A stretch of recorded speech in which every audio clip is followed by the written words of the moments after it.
우리 주위 분들과 이렇게 다시 한번 인사하겠습니다. 받은 달란트로 남기는 인생을 사십시다. 사십시다 이렇게 한 건 아니시죠? 그냥 정중하게 하셨죠? 살자고. 예수님께서 비유로 말씀하시다 세 번째 시간 달란트 비유입니다. 사실 이 비유가 간단합니다. 어렵지는 않습니다. 그런데 이 달란트 비유에는 전해야 될 이야기들이 사실은 많은 비유입니다. 지난주에 묵상하면서 좀 어려웠던 것은 이 많은 말씀을 어떻게 전할까 이런 거였어요. 오늘 다 못 전합니다. 오늘 부분적으로 전해질 텐데 제가 묵상하면서 처음 부딪혔던 주제, 아주 기본적인 질문이었습니다. 예수님께서 왜 달란트를 비유의 도구로 사용하셨을까? 이 질문을 중심으로 해서 이 비유가 전하는 큰 주제, 중심 주제를 전하고자 합니다. 이 달란트 비유는 대부분 재능을 주님을 위해 잘 활용하라 라는 의미로 이해되거나 혹은 받은 직분이나 주어진 일을 충성하라 이런 의미로 많이 우리가 이해합니다.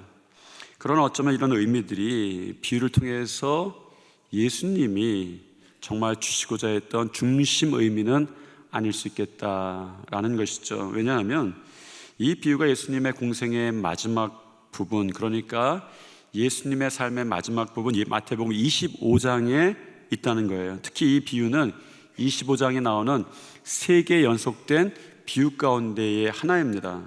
신랑을 맞이하기 위해서 기름을 준비하는 열처녀의 비유, 달란트의 비유, 양과 염소의 비유. 그 이 세 비유가 주제가 다 똑같아요. 심판입니다. 그리고 예수님이 이 비유들을 말씀하시기에 앞서서 천국은 마치라는 말로 시작하십니다. 이 비유가 무슨 비유라는 거예요? 하나님 나라에 대한 이야기다. 이렇게 예수님께서 처음부터 알려주고 시작하시는 비유입니다. 예수님이 하나님 나라에 대한 설명하실 때마다 그 당시에 늘 예수님을 따랐던 무리들은 그들의 상식과 생각이 깨어지곤 했습니다. 그럼 오늘 이 달란트 비유를 통해서 예수님께서 그 무리들의 생각을 깨시고자 했던 것이 무엇인가? 오늘 우리 말씀을 통해서 우리에게 깨어져야 되는 것이 무엇인가? 라는 것이죠. 우리가 되게 이 달란트 받은 사람의 비유를 통해서 첫 번째로 만나는 이 비유의 메시지가 있습니다. 비교예요. 왜냐하면 비교할 수밖에 없는 상황이 이 비유에 던져졌습니다. 5달란트, 2달란트, 1달란트. 여러분, 제가 키가 178입니다. 제가 서울에 삽니다. 이건 그냥 사실이에요. 현실입니다. 객관적인 일이죠. 그런데 비교하게 되면 지금 처한 현실을 해석하는 관점이 해석이 좀 달라지는 거예요. 크다, 작다, 많다, 적다, 귀하다, 하찮다 라고 이게 변하게 되는 거죠. 소고기가 맛있습니다. 귀하죠. 소고기 먹는 것만 해도 행복하잖아요. 저는 그렇습니다. 제 기억에도 소고기 아껴 먹으려고 저희 섬에 살 때, 아주 오래전이죠. 섬에 살 때 저희 어머니가 장조림으로 짭조름이 아니라 좀 짜게, 제가 생각하기에 짜게 만드셨어요. 그래서 그것을 그냥 많이 못 먹습니다. 조그맣게 떼어갖고, 죄송합니다. 침 나와갖고 1부, 2부에 한 번에 이렇게 다 침이 나오는지 모르겠어요. 옛날 생각이 나나 봐요. 그냥 그거 하나 이렇게 딱 쌀밥에 가끔 가다가 얹어 먹었던 기억이 있는 거죠. 유학생 때 같이 공부하는 목사님들과 큰 맘 먹고 스테이크를 먹으러 갔습니다. 제 스테이크가 나왔어요. 얼마나 좋아요. 각오하고 먹으러 온 거거든요. 미국이라고 스테이크가 고기가 쌌던 것은 아닙니다. 그런데 옆 목사님 스테이크가 나온 걸 보니까 제 거보다 더 큰 거예요. 부위도 더 좋은 부위처럼 보였습니다. 그때부터 제 스테이크를 어떻게 해석하게 됩니까?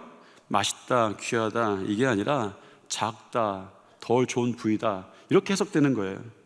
그러니까 불공평하게 느껴집니다. 똑같은 돈 낼 텐데 손해보는 것 같고 억울해지기 시작하는 거죠. 비교가 나쁜 것은 아니지만 때로 위험할 수가 있습니다. 마음에 균열을 내는 거예요. 그래서 비교는 주의해야 합니다. 그런데 예수님이 말씀하신 이 비유의 말씀이 이상하죠. 왜 그렇습니까? 이 비유, 예수님께서 불공평해 보이는 이상한 설정을 하고 계세요. 이 비유를 불공평하게 만드신 것이 예수님이라는 거예요. 5달란트, 2달란트, 1달란트.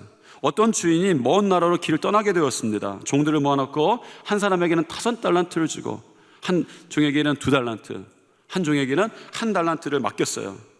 각각 종들에게 다르게 줌으로 인해서 종들이 각각 자기가 처한 상황이 비교가 되게 만들어 버리셨습니다. 억울해지고 섭섭할 수 있는 상황을 만들어 버린 거예요. 1달란트 받은 사람의 입장에서는 이런 일이 상처받을 만한 일입니다. 여러분, 아니라고는 하지 마십시오. 우리의 마음에, 우리의 상황이 그렇습니다. 예수님이 이것을 모르실 리가 없습니다. 물론 이렇게 말씀하시죠. 15절에 보니까 각각 그 재능대로 한 사람에게는 금 5달란트를, 한 사람에게는 2달란트를, 한 사람에게는 1달란트를 주고 떠났다. 각각 재능대로 주는 것이 맞습니다. 능력에 맞게 사용돼야 되죠. 이것을 공평과 불공평의 잣대로 볼 수가 없습니다. 그렇지만 우리가 실제로 이런 것들이 공평하게 느껴지냐라는 것은 다른 이야기입니다. 각각 그 재능대로 어떤 사람이 5달란트를 받았어요. 그런데 나는 1달란트 받은 거예요. 왜 저는 1달란트밖에 안 주십니까? 너의 재능은 그거야. 너의 능력은 그거야. 이렇게 말을 듣는 거예요. 제가 부목사님들을 모아놓고 한 분에게는 5달란트를 맡기고 한 분에게는 2달란트를 맡기고 한 사람에게는 1달란트를 맡겼어요. 목사님, 저는 왜 1달란트밖에 안 주십니까? 왜냐고? 당신은 1달란트의 능력이 있어. 이렇게 말하게 되는 게 5달란트와 2달란트와 1달란트 각각의 재능대로 이런 이야기예요. 각각의 재능대로 받는 것은 맞지만 공평하게 느껴지진 않습니다. 여러분, 너는 그거밖에 안 돼 라는 이야기를 밖으로부터 듣거나 아니면 내 속으로부터 너는 그거밖에 안 돼, 나는 왜 그거밖에 안 되지, 이런 생각이 들 때에 얼마나 억울한 거예요. 나는 왜 이렇게 태어났습니까? 나는 왜 그거밖에 안 될까? 억울함이 없어요? 실제로 1달란트 받은 사람이 상처를 받았습니다. 24절에 뭐라고 합니까? 한번 읽어보겠습니다. 같이 읽어보겠습니다.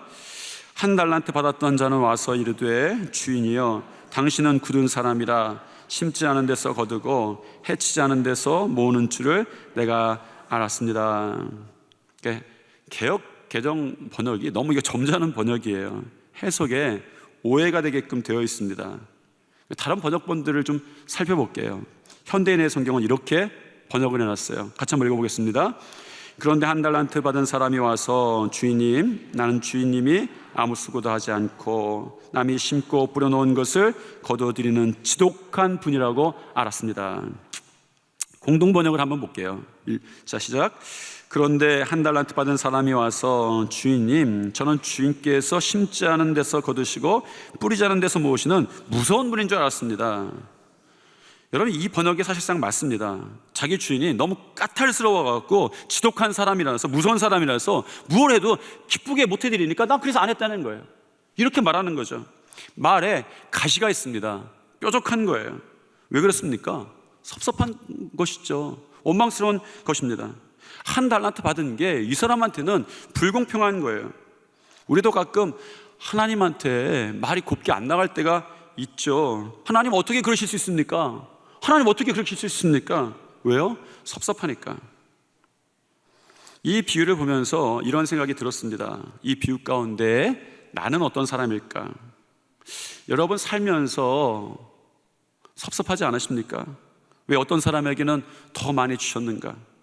왜 어떤 사람은 키가 크고 나는 키가 작은가? 왜 어떤 사람은 가문이 좋고 나는 가난한가? 우리의 생각은 그런 생각들이 있는 거예요. 왜 어떤 사람은 대단한 재능을 주시고 나에게는 왜 그거밖에 안 주셨지? 우리는 균등한 것이 정의라고 생각합니다. 이 비유 안에는 느끼기에 이런 불공평함이 있는 거죠. 삶의 불공평이 있습니다. 하나님이 만드신 세상은 공평하다? 사실은 그렇지 않잖아요. 받은 것이 다 다릅니다. 어떤 사람은 멋있는 일을 하는데 나에게 주어진 것이 시시한 일이라서 무시받는 인생처럼 느낄 때도 있는 거죠. 예수님께서 이 비유를 이렇게 만드셔도 됐었을 거다 이렇게 생각합니다. 어떤 주인이 먼 타국에 왔어요. 주인이 세 종을 불러서 각자에게 3달란트씩을 맡긴 거예요. 한 종에게 3달란트 주고, 한 종에게 3달란트 주고, 한 종에게도 3달란트 주셨습니다. 돌아왔을 때 한 종은 3달란트를 남겼고, 한 종은 1달란트를 남겼고, 한 종은 땅에 그냥 묻어버렸어요. 이렇게 비유를 만들면 아주 공평한 조건에서 달란트를 사용하는 종과 사용하지 않은 무익한 종의 구분이 더 확실해지는 거예요. 이게 교훈이 더 분명해지는 거 아닙니까? 그런데 예수님이 안 그러셨습니다. 왜 그렇습니까? 이것이 우리에게 주어진 삶의 현실이기 때문에 그런 거예요. 예수님은 우리의 삶을 왜곡시키지 않았습니다. 차이가 있는 것을 이 비유 가운데 그냥 드러내셨습니다. 5달란트 받은 사람도 있고 2달란트 받은 사람도 있고 1달란트 받은 사람도 있는 것이 우리의 사실인 거예요. 물론 우리의 생각은 5달란트를 받은 사람이 되면 좋겠지만 그렇지 않은 사람도 있다는 것이죠. 그런데 이 비유에서 진짜 분명한 것이 있습니다. 이 달란트 비유의 핵심은 5달란트 받은 사람과 2달란트 받은 사람에게 있지 않습니다. 이 비유는 하나님께 적게 달란트를 받은 사람들에게 향해 있는 비유예요. 맞습니다. 왜요? 실제로 예수님이 하시는 이 비유의 말씀을 들었던 사람들이 어떤 사람들이었겠습니까? 예수님을 따라다니던 무리들이라고 칭했던 사람들, 달란트로 치자면 몇 달란트 받은 인생이었을까요? 그 사람들은 몇 달란트 받았다라고 각자 이야기를 할 수 없을지라도 분명한 것은 그들의 인생 가운데 차이나게 받은 것은 분명합니다. 차이나게 아주 적게 받은 것이 분명해요. 예수님을 따르는 무리들이 그랬습니다. 그런데 이 비유에서 예수님의 비유가, 예수님 말씀하신 것이, 예수님의 비유가 정말 불공평한 비유일까요? 여러분이 기억할 것이 있습니다. 그것은 이 비유 안에서 차이는 있지만 불공평하지는 않습니다. 하나님께서 남자와 여자를 만드셨어요. 백인과 흑인과 황인종을 만드셨습니다. 차이는 있지만 하나님이 만드신 것은 균형과 조화였습니다. 그래서 보시기에 아름답다 이렇게 말씀하시죠. 남자가 힘이 세다고 해서 여자보다 더 좋고 귀한 것은 아닙니다. 남자는 남자대로 귀하고 여자는 여자대로 귀한 거예요. 백합은 백합대로 귀하고 코스모스는 코스모스대로 귀한 거예요. 세상에 백합만 있다고 해서 세상이 아름다워지는 것 아닙니다. 예수님이 그렇다고 항변하시는 것이 이 달란트 비유입니다. 그동안 해석하기 달란트 비유에서 가장 소홀하게 해석했던 부분이 달란트 자체에 대한 해석이에요. 저는 그렇게 생각합니다. 예수님께서 왜 비유 가운데 달란트를 비유의 도구로 사용하셨을까? 예수님을 따라다니며 이 비유를 들었던 무리들은 거의 대부분 그들의 인생에서 1달란트를 가져본 적이 없는 사람들이에요. 어쩌면 1달란트를 보지도 못했습니다. 왜냐하면 달란트는 귀한 것을 재는 단위였어요. 순금입니다. 달란트는 금의 무게를 재는 단위였어요. 그래서 1달란트는 34kg 정도 무게의 순금의 무게에 해당합니다. 여러분도 가져보지 못해서 실감이 안 나잖아요. 34kg의 순금. 제가 여러분 무시하는 건 아닌데 제 생각에 그냥 집에 34kg 금을 쌓아놓지는 않을 것 같다 이런 생각이 듭니다. 그래서 제가 어제 계산기를 두드렸어요. 2가지 방식으로. 제가 좀 잘못 두드렸나 해서 했더니 결과는 똑같이 나옵니다. 요즘 시세로 금 무게로 1달란트는 30억 정도 되는 거예요. 30억. 1달란트가. 예수님을 따라다니는 사람들 대부분이 평생 만져보지도 못하는 것이에요. 사실 예수님을 따라다니던 무리들이 데나리온의 인생입니까? 달란트의 인생입니까? 예수님을 따라다니던 무리들의 대부분은 데나리온 가치의 64분의 1인 2렙돈의 인생이었고요, 고들한테의 인생이었고요, 잘 쳐봤자 데나리온의 인생이었어요. 그들이 2렙돈 갖고 씨름했죠. 언제 달란트 갖고 씨름했습니까? 성경에서. 그들이 고들한테 갖고 씨름했죠. 언제 달란트 갖고 씨름했어요. 여러분, 달란트는 그들이 절대로 상상할 수 없는 단위인 거죠. 한 데나리온, 하루 품삯. 예수님의 비유에서도 하루 품삯 한 데나리온을 받기 위해서 하루를 씨름하던 사람들이 예수님을 따라다니는 사람들이었어요. 하루살이 인생이라고 생각한 사람들이죠. 대부분 다 그랬습니다. 그래서 이 비유로는 달란트 비유가 아니라 데나리온 비유다라고 해야 적당한 거죠. 여러분, 내일이 힘든 하루살이의 삶, 이 사람들이 사실은 데나리온의 인생인 거예요. 내일이 걱정이 되는 삶이 데나리온의 인생인 것이죠. 성경에 보니까. 그런데 이상한 일이 있습니다. 예수님께서 이 비유를 5데나리온, 2데나리온, 1데나리온 이런 비유로 제시하지 않고 달란트 비유로 말씀하신 거예요. 이 비유에서 예수님께서 무리들 향해서 말씀하시는 것이 분명합니다. 그래, 너희가 세상에서 적게 받은 것은 맞다. 너희가 세상에서 적게 받은 사람일 수는 있다. 그러나 너희들의 가치는, 너희들은 데나리온의 인생의 가치가 아니라 달란트 인생이야 라고 말씀하시면 이 비유를 시작하시는 거예요. 무리를 향해서 선포하셨던 말씀입니다. 예수님을 만났던 사람들이 듣던 것이 이런 거예요. 갑자기 예수님께서 다른 초이스를 안 주시는 거예요. 다른 선택을 안 주시는 거예요. 달란트를 말씀하시죠. 이 비유의 시작은 주님이 하나님 나라를 선포하시는데 하나님 나라의 백성인 너희가 누구냐? 너의 가치가 무엇이냐? 라고 전제하고 시작하는 데부터 있습니다.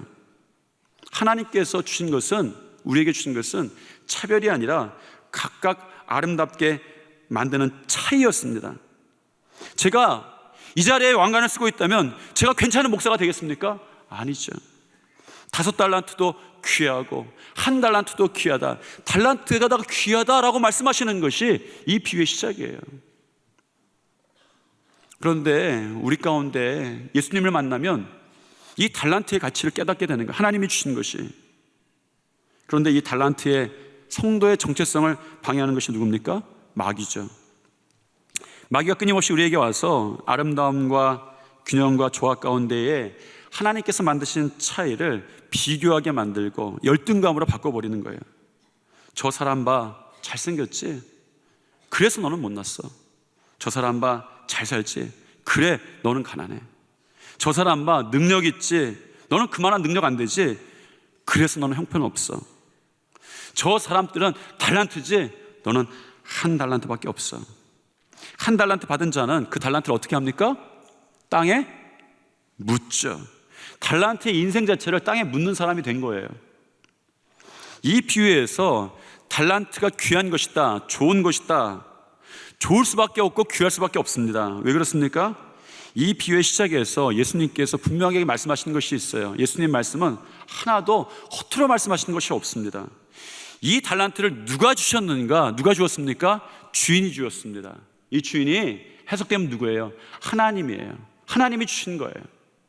예수님이 공생애를 시작하면서 무리들을 데리고 산 위에 올라가셔서 첫 번째 하셨던 설교, 성경에 나온 첫 번째 설교 가운데 내질렀던 일성 가운데 이렇게 말씀하십니다. 마태복음 7장 11절 말씀인데 같이 한번 읽어보겠습니다.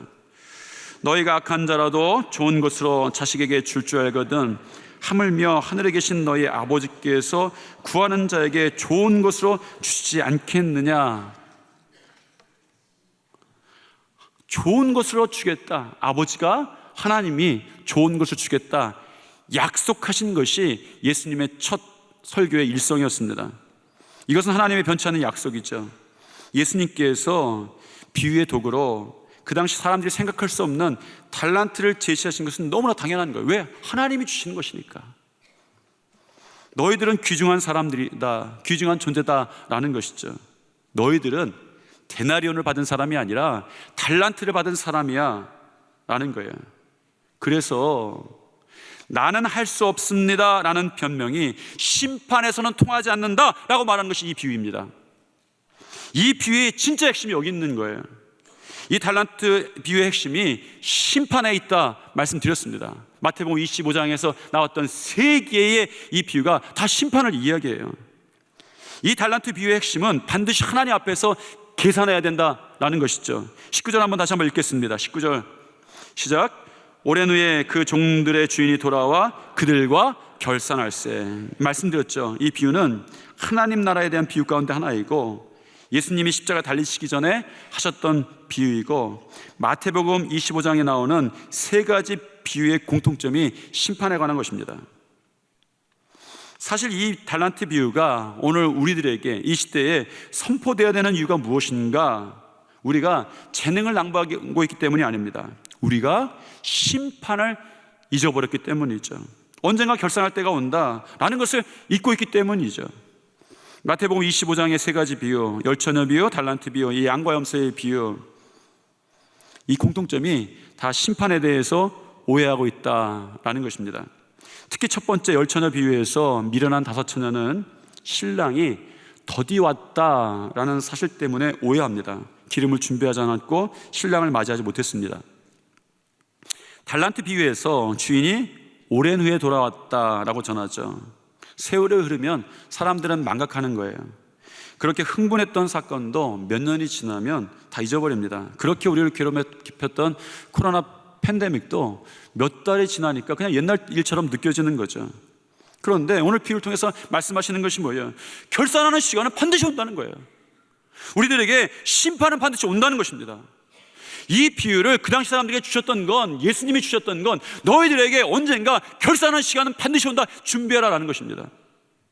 여러분 혹시 이 심판을 잊고 사시는 거 아닙니까? 오늘 우리들에게 이 달란트 비유를 주신다면 거기에서부터 시작해야 합니다. 그 심판 때에 우리는, 성도들은 정말로 공평하신 하나님을 만나게 되죠. 이 비유에서 주인의 판결이 내려집니다. 잘했다, 5달란트를 가졌던 종아, 이렇게 말씀하시진 않으셨어요. 잘했다, 똑똑하고 재주 많은 종아, 이렇게 말씀하지 않으셨습니다. 잘했도다, 너 많이 남긴 종아, 이렇게 말씀하지 않았어요. 달란트를 받아서 남긴 자들에게 이렇게 말씀하시죠. 잘했도다, 너 착하고 충성된 종아, 적은 일에 충성하였다라는 거예요. 우리가 심판 때 들어야 될 이야기가 이거라는 거예요. 잘했다, 착하고 충성된 종아, 네가 적은 일에 충성하였다. 주님 보시기에 5달란트 남긴 것도 2달란트 남긴 것도 모두 적은 일이에요. 오늘 보니까 적은 일이라고 말씀하십니다. 당연합니다. 주님 옆에 어떻게 그게 큰 일이 될 수 있습니까? 그런데 주님 보시기에도 그 적은 일을 하고도 주님이 칭찬을 아끼지 않으시는 거예요. 5달란트 받은 종에게도 2달란트 받은 남긴 종에게도 칭찬을 조금도 아끼지 아니하십니다. 그래서 2달란트 받은 자도 5달란트 이 받은 자를 보면서 저는 좀 적게 남겼는데요 한 것이 아니라, 이 2달란트 남긴 자도 그 주인 앞에 당당히 나가는 거예요. 주인의 칭찬이 5달란트 남긴 자에게 뿐만 아니라 2달란트 남긴 자에게도 주어졌습니다. 그들의 처지가 매우 달랐죠. 그러나 그들의 상급이 같았습니다. 잘했도다, 착하고 충성된 종아. 이 두 사람은 주님의 똑같은 이 칭찬을 받아 누렸습니다. 그렇다면 비록 1달란트밖에 없을지라도, 그가 1달란트밖에 남기지 않았을지라도 주님의 칭찬이 똑같을 것이라는 것을 이 비유에서 말씀하시는 거예요. 내가 주인에게 칭찬받는 데는 그 심판 때에 주님께 너 잘했다, 착하고 충성된 종아 라는 칭찬을 받기에는 1달란트도 조금도 부족함이 없다는 것이죠. 전혀 방해가 안 된다는 거예요. 두 번째, 이 2달란트 남겼던 자, 2달란트 받았던 자에게 하셨던 주님의 칭찬을 한번 읽어보겠습니다. 23절인데 같이 한번 읽어보겠습니다. 그 주인이 이르되 잘하였도다, 착하고 충성된 종아, 내가 적은 일에 충성하였음에 내가 많은 것을 네게 맡기리니 내 주인의 즐거움에 참여할지어다. 이 칭찬은, 이 상은 공로에 따라서 주어진 것이 아닙니다. 왜냐하면 그 종은 적은 일에 충성하였기 때문입니다. 그러나 그는 많은 것을 다스리는 자가 되었어요. 하나님이 이런 사람들에게 큰 일을 맡기시는구나 라는 것을 알 수 있죠. 그리고 주님의 참여할 기회가 그에게 주어졌습니다. 반면에 악하고 게으른 종이 받은 보상이 있죠. 28절부터 30절까지입니다. 같이 한번 읽겠습니다. 그에게서 1달란트를 빼앗아 10달란트 가진 자에게 주라. 무릇 있는 자는 받아 풍족하게 되고 없는 자는 그 있는 것까지 빼앗기리라. 이 무익한 종을 바깥 어두운 데로 내쫓으라. 거기서 슬피 울며 이를 갈리라 하니라 라는 거예요. 우리가 적다고 생각한 일 있죠. 적은 일에 소홀하면 그것마저도 빼앗긴다, 이런 생각이 좀 들었습니다. 제가 묵상하면서 들었던 생각이에요. 마치 예배 한번 빠지면 계속 안 나오게 되고, 신앙과 멀어지기 시작하면 더 멀어지는 거예요. 있는 것까지 다 빼앗기는 것이 이런가 보다, 이런 묵상이 들었습니다. 분명한 것은 우리의 인생의 결산의 때에 우리 주인께서 하시는 질문이 분명해졌습니다. 이 시대에 하나님께서 맡겨주신 일에 최선을 다하며 작은 일에 충성하는 기쁨과 축복이 우리에게도 있기를 소망합니다. 여러분이 그렇게 되기를 축원합니다. 그래서 여러분이 결산 때 주님 앞에서 착하고 충성된 종아, 내가 적은 일에 충성하였다. 내가 받은 달란트가 어떤 달란트든지 사용하여서 주님께 그 칭찬을 받으시는 여러분 되시기를 축원합니다. 한번 옆에 분과 한번 이렇게 인사하시죠. 착하고 충성된 종아.